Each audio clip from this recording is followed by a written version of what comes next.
Hello, everybody, and welcome to the Aggieville Alleycats podcast. For come rain, shine, or anything in between, we're here to deliver to you the Kansas State sporting news you so love. I'm Ace Edwards, right alongside Connor Baltazar. And welcome to a weekly recap, which will include a very high and then the rest of them. But before we get into this week's weekly recap, we do want to thank the sponsors of the show, and that is Greg, Arthur, and Grandma. Thank you, Grandma. And if you want to support the show financially and have your name read out at the beginning of every single episode, please be sure to check out the supporters link, both found in our podcast and Twitter bios. But as was tradition last season, it is now once again time for the women's Catsketball team to get the top billing in the weekly recap, because damn if they don't deserve it. They only had the one game, but it was an 86-68 victory up against Crichton, who, let me give you a few fun facts about this Crichton team. They made the NCAA tournament last year. They returned most, if not all, of their production, and they were preseason ranked 21st in the country and picked second in the Big East, including picking up a few first-place votes. So this was a good Crichton team. K-State proceeded to destroy them. There was never a moment in this game where it felt particularly close. Yeah, we won by 18, and honestly, it felt like way more than that. Like, this was kind of a fake 18-point win, honestly, because Creighton started to hit a lot of threes kind of down the stretch of this game to keep it from getting like to 30 plus. But honestly, this is a game that like effectively felt like a 30-plus point win that Creighton just barely managed to hang on to because they just got kind of streaky when they were down 25. But yeah, K-State really thoroughly dominated this game, and at no point was I even a little bit worried. And that is 3 consecutive just absolute waxings of NCAA tournament teams from last year. So if this K-State women's team set out to prove that they were worth the hype at the very beginning of the season, they've done a very good job of doing so, because that, like I said, it's 3 consecutive shellackings of NCAA tournament teams from the previous year. And 2 of those were without utilizing the services of Ioka Lee. Well, much. The second one just purely didn't have Ioka Lee, which, speaking of, Connor, I'll give you the starters for this game, because there are a few ridiculous stat lines here. Yeah, the big one, of course, is Ioka Lee. She had one of her best games in quite some time. She only played 15 minutes in this one, but in that time scored 28 points and did so on 13 of 18 from the field. Not great from the free throw line, 2 of 5. She's, I think, over her career about a 75% free throw shooter, so this was a bit of an off day there for her. But she added 3 rebounds and a block as well. Did have 4 fouls, but I mean, this was a thoroughly dominant performance for Ioka Lee, which Creighton inexplicably seemed to really want to just guard her one-on-one with undersized players, and they really weren't committing help. Granted, K-State shot really, really well from outside in this game, so they couldn't really overcommit to the inside, but they really weren't even like shading help or like bringing weak side or anything. They were just kind of letting it happen, and the beatings continued until they adjusted, and they never adjusted. So the beatings just continued in perpetuity. Yeah, so this was a very dominant performance for Ioka Lee. I mean, she was averaging nearly 2 points per minute in this one. So just wildly impressive. There really is nothing else to add other than 28 points in 15 minutes. Cry about it. Yeah, that's really the extent of it. I mean, that I don't even know what to really say, honestly. But that takes us into the next performance, and that's Serena Sundell. playing 33 minutes, putting up 12 points, 4 of 8 from the field, 4 of 5 at the free throw line. And she threw in 7 rebounds with 8 assists and 3 turnovers. So in all, pretty good day for Serena Sindel. The 8 assists is a really great number. Her offense mostly came pretty late in the game, as I recall. She wasn't super assertive early in the game, but at one point she had a really fantastic drive from the wing that led to a reverse layup and one. And that was just like another vision of what could be if she consistently realizes how good she is and she's able to overcome her Dean Wade syndrome. But that remains to be seen if she's able to do that with some semblance of reliability. There are a few times in this game where she sort of started taking the drive, and pretty much every time that she actually committed to it, it was working, which, again, please just let this be a trend. Yes, I would really like it if she'd do that. But again, Aoka Lee was so dominant in her limited time, and plenty of K-State players are having great games in this one. So it wasn't as if, the void that she left wasn't filled. Part of that also goes to this next player who, again, has been so impressive in her first few games as a Wildcat, and that's Tamara Poindexter. She played 32 minutes in this one, 5 of 6 from the field, 1 of 2 from 3, and 1 of 2 the free throw line. So she finishes with 12 points in this one. Had a few very acrobatic layups that were really impressive to watch, and she continues to really be a force from beyond the arc as well, which has been a really welcome. I guess, honestly, yeah, it's a bit of a surprise because last year, while she was a volume scorer, she wasn't the most efficient, particularly from beyond the arc, shooting only, I think, about 30%, 31% last year. But right now, she's been just on fire from outside.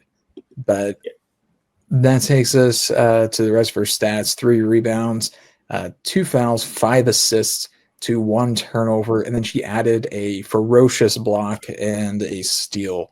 The block that she had was in transition, and it was more of a smothering, I think, than a true block. Yeah, than just a block. But she stuffed the stat sheet and had yet another fantastic game, which is 3 straight really great performances for what is looking like to be one of the better transfer portal gets in the entire country through 3 games, granted, but still, she's been incredible. It'd be really cool if she was, just kept up this pace for the entire season. So then we could get dog walked by South Carolina in the Natty. I saw your tweet about that and saying we should just hang a banner and say we won the Natty anyways. And honestly, I'm on board with that. Like if it's a loss to South Carolina, so because it really just isn't fair how good they are. But then that takes us to the next player. That's Zai Walker, who's in her 3rd start of the season. Had an okay day. Did some things good, but was a little sloppy with her fouls. But offensively, 3 of 7 from the field, 2 of 4 from 3, and then she added 3 rebounds, 4 assists to a turnover, and then a block and 2 steals, finishing with 8 points. Did have 4 fouls though, so that really limited her time on the court. So wasn't able to play quite as much as I think that you would like to see, but she otherwise was fairly decent on the floor. Took some open threes. In fact, one of her threes was remarkably wide open. Someone who was comically so. Yeah, the late help on the swing pass got a little overambitious and just skipped her and went straight to the corner. And so Zai elected to just take the open wing 3. And she looked confused too. I think that's the best part. She's like, "Where are you?" Okay. Yeah, she took a beat and had to think about it for a second, which normally when that happens, you end up missing, but it was true. So it ultimately didn't matter for her, but it was a weird decision by the Creighton defender. Yeah, but that leads us to the final starter. Yeah, last starter is Jalen Glenn. She was really effective, played most of the game, 34 minutes, and not a ton of scoring, but 2 of 6 from the field, 2 of 4 from 3. So I believe she remains at 50% from deep so far this season. So that puts her at 6 points on this game. Then throw in a rebound, 1 foul, 3 assists, and 0 turnovers for Jalen Glenn. So she had a really nice performance, all in all. But really, the starting lineup, just about everybody did their job and filled their role in some way or another. And I was really pleased for the most part with how everybody played. But really, the only surprise here, I think, was Jalen Glenn not getting any steals in this game. That's something that she's really been great at in her time at K-State, but doesn't register any in this game. She was playing very suffocating defense, just generally, though. Yes.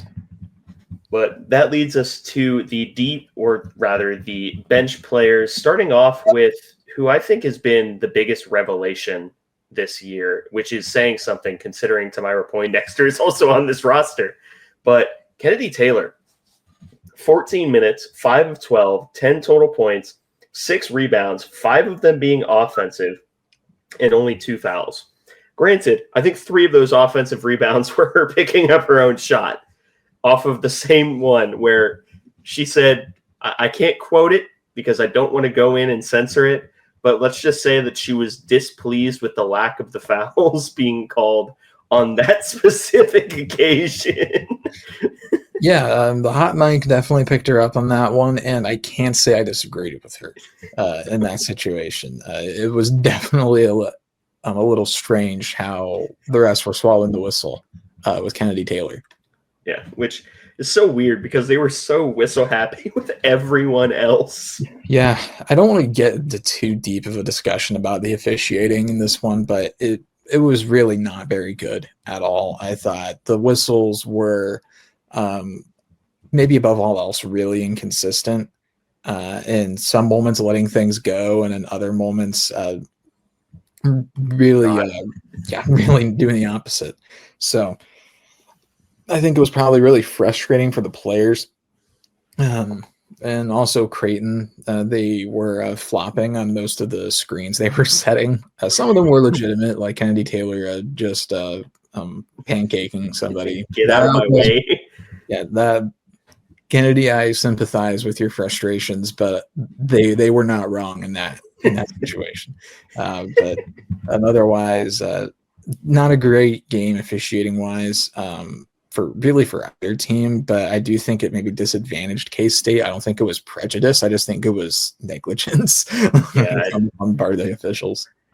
Yeah, it was probably There's nothing really else to add there, but Kennedy Taylor has been off to an amazing start. So the transfer class for K-State has been great, but another one of the homegrown talent is Terrence Sides, who played 7 minutes, 3 of 5 from the field, 2 of 4 from 3, 5 rebounds, 2 assists, 2 turnovers, 8 total points. Remember last week when we said we would never see Taryn get more rebounds than assists again?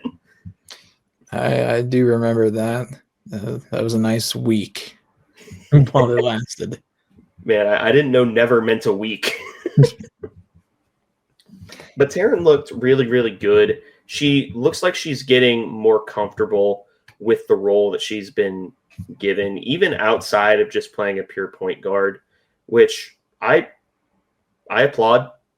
Granted, she started off really, really well last year and then sort of tapered off in conference play. So we'll see how that continues. But her first 2, I suppose, performances are really, really encouraging for the true sophomore. Yeah, I thought she was effective in this game. She has kind of added a pump fake sidestep to her repertoire that I think will be really helpful, especially given that she is a shorter player and she's going to have to create space. And so I think with her being as dangerous a shooter as she is, having that in her bag is going to be really useful for her.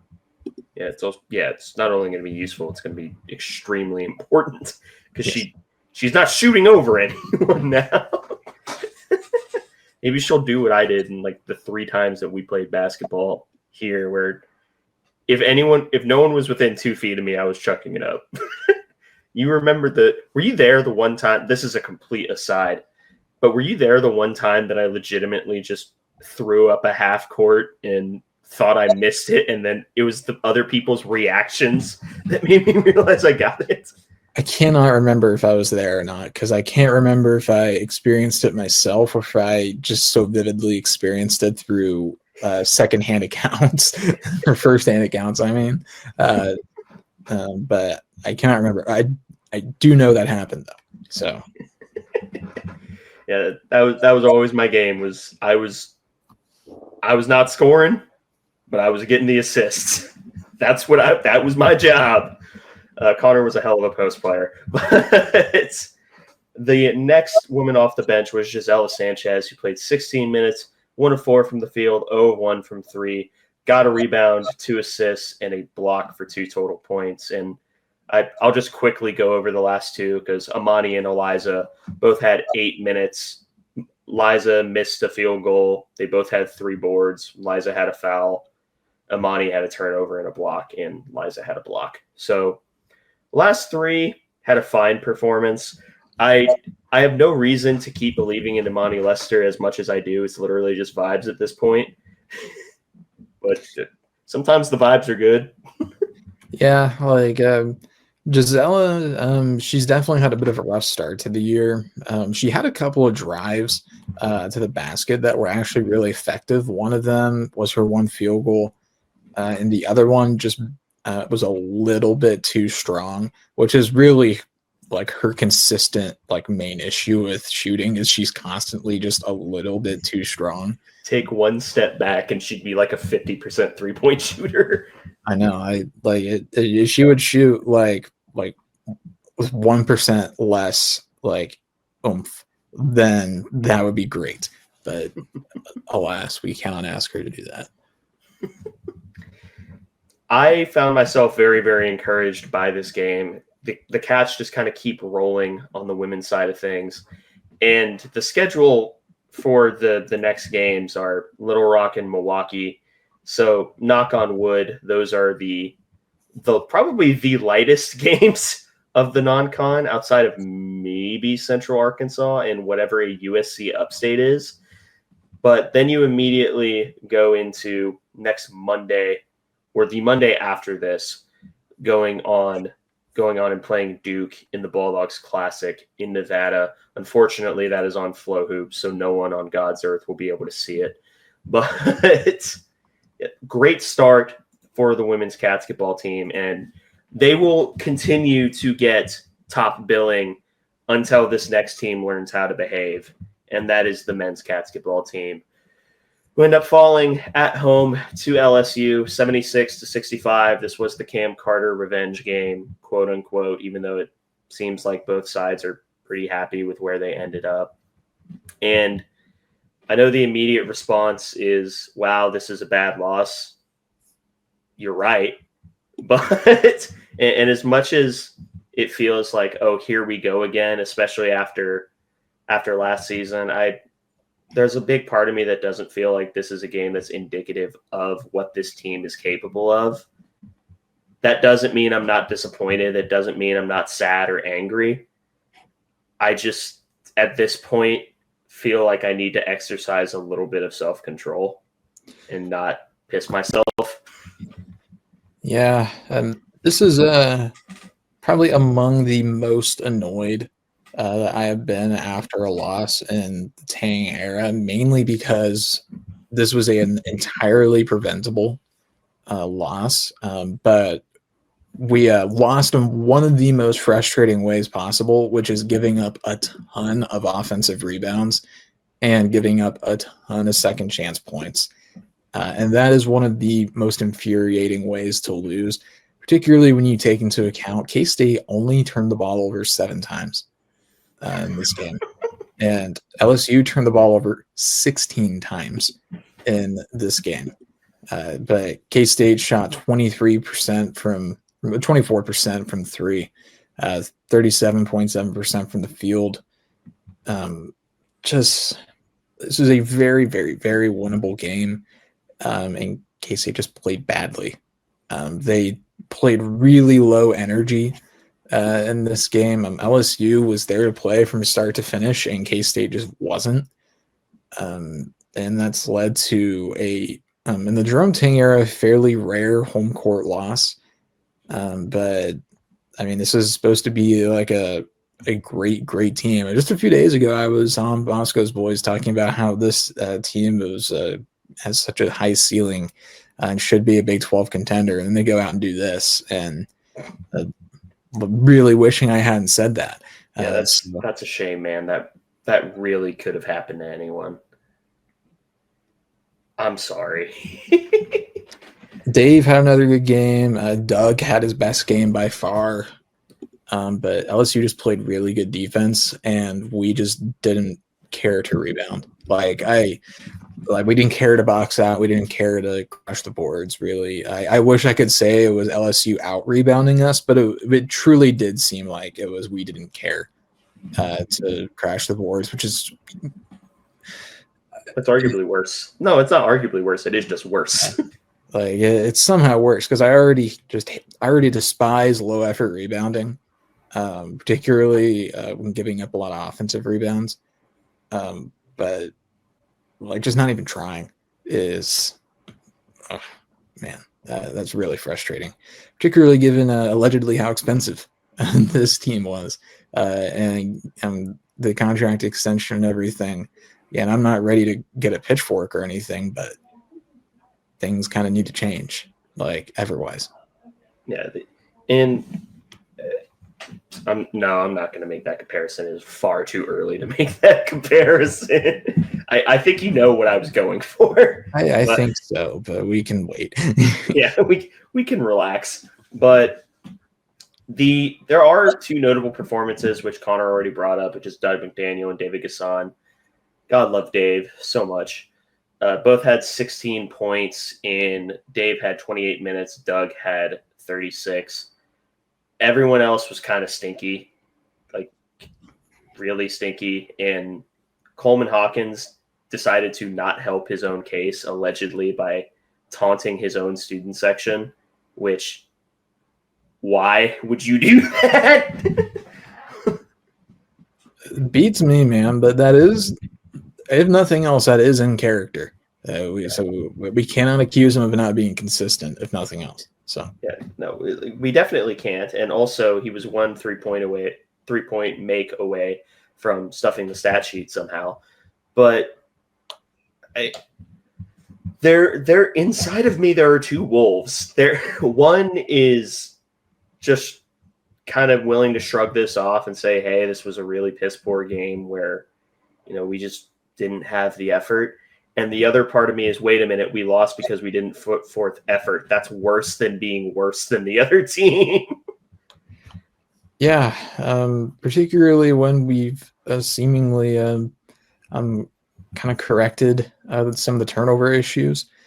But man, this is inexcusable, honestly. To put out that poor of an effort, I don't really know what to say, honestly. This is a really, really frustrating effort loss where this team is now really going to have to go out of their way to earn back the trust of the fan base, because, last year was a rough season, but everybody was really bought in to begin this year, and this is a great way to start losing support before you've really even gotten started. And that's not what I want for this team, because I want this team to do all the best things in the world and never lose again. But this is a kind of shocking loss. So particularly because this is an LSU team which we beat last year in Baton Rouge. With a worse roster. Yeah. And granted, I guess, it was the era of the transfer portal. How similar are they to how they were last year? Not that incredibly similar. A lot of their Cam's on a different team now than scoring 20 against us in our own place. Man, just really, really disappointing. And to what I was hoping was going to be a 2-0 doubleheader for K-State basketball. Yeah, and I agree with what you said in that this is you can't afford to let this snowball at all, because this is kind of like I don't want to call it as bad as the Nebraska loss last year, because I straight up didn't talk to anybody for the rest of the day after the Nebraska loss last year. And I was at home. So I legitimately just shut the door and I think went to bed at whenever that game went over. It was like 4 or something. It's not that bad because it's currently 10:30 when we're recording this episode. But it's very easy for this type of loss to not only make the players dejected, which if there's one thing that Jerome Tang has proven that he's good at, he can motivate a team eventually. Like they'll get there. It seems like he's really good at motivating, but they have to learn the lesson the hard way. And that bugs me a lot, because learning the lesson the hard way 99 times out of 100 in sports means losing. And I don't like that. And it's great that he's able to get teams generally to bounce back or buy in for big games. But let's figure things out before we lose, so that way we don't do that. Yeah, that's my opinion. But, yeah, I agree with your opinion. Just that's really all we should have to say. But the next matchup for K-State is this coming Tuesday against the Mississippi Valley State Delta Devils, who just lost to Missouri 111-32. So Mississippi Valley State, I believe, is dead last in KenPom in the entire country. If we don't win by at least 40, I might actually pitch a fit. You're going. You and I are probably going to crash out on the episode if that happens. I might melt down if we aren't just utterly dominating that game. I want to see at least 3 pregame highlight reel-esque Buddy Rich dunks before the second half under 4 timeout. Yeah, and I don't feel like that's unreasonable. Yeah, if we can't do that, I'm going to intervene. I'm going to step in. And by that, I mean we're never covering the men's team for the rest of the season. We are just doubling down on the women's coverage. No more men, only women. Yay! But that's it for the men's team. Unfortunately, we do have bad news to cover for the last sport as well, and that is the Alleycats, who we're on a little bit of a roll. And then we're promptly taken off of that roll by 2 consecutive ranked teams. Arizona State beat them 3-1. Baylor blanked them 3-0. At this point, I'm just kind of taking the season for what it is, which is so unbelievably sad given the preseason hype for this team. But I know, man, it's really, really, really frustrating. Ugh. Yeah, I think the worst. I don't really feel like covering either of the Alleycats games. You good with that? Yeah, I don't really want to either. So, all right. So, for the last I don't know, maybe 5 minutes, we can sort of talk about the curse of expectations, I suppose. Which it applies to 2 of 3 teams that we've covered on this episode. And the women's team the women's basketball team, I should clarify, has exceeded our expectations up to this point, which, how do you do that? So, and I don't want to focus on the negative, which is why I'm leading with the positive, but with the negative, there's just so much more to say, especially in regards to the Alleycats, because I'm of the personal belief that the worst place that you could be as a fan of a university, a team, or anything really is the point where you're sort of shrugging your shoulders and saying, that happened, I guess. And whenever you have that happen with preseason expectations that were as high as the Volleycats,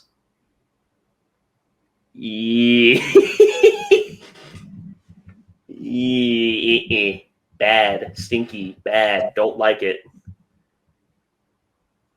You have any other thoughts?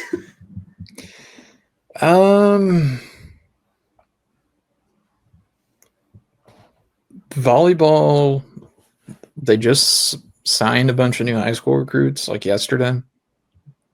I don't really know a lot about them other than what Ethan Fitzgerald's been tweeting about them. And one of them was the top outside hitter in the entire country of Canada, which I don't know if Canada is a volleyball country. It would make sense because it's an indoor sport. No. And then we got a high school All-American libero and a USA Volleyball all-tournament national team defensive specialist libero. So that sounds good to me. So what you're saying is we'll get him next year? I hope so. Also, apparently, Coleman Hawkins and Cam Carter had to be restrained from each other after the game, which I stopped watching with like 50 seconds left. Says that there's a Landon Reinhardt tweet. He posts a video. He says K-State's Coleman Hawkins and LSU's Cam Carter had to be restrained after the Tigers knocked off the Wildcats. The two were drawing at each other at the end of the game, and it carried over into handshakes. So, well, it really is a shame that Coleman Hawkins is going to be sitting out for the first 5 minutes of the Mississippi Valley State game. Yeah.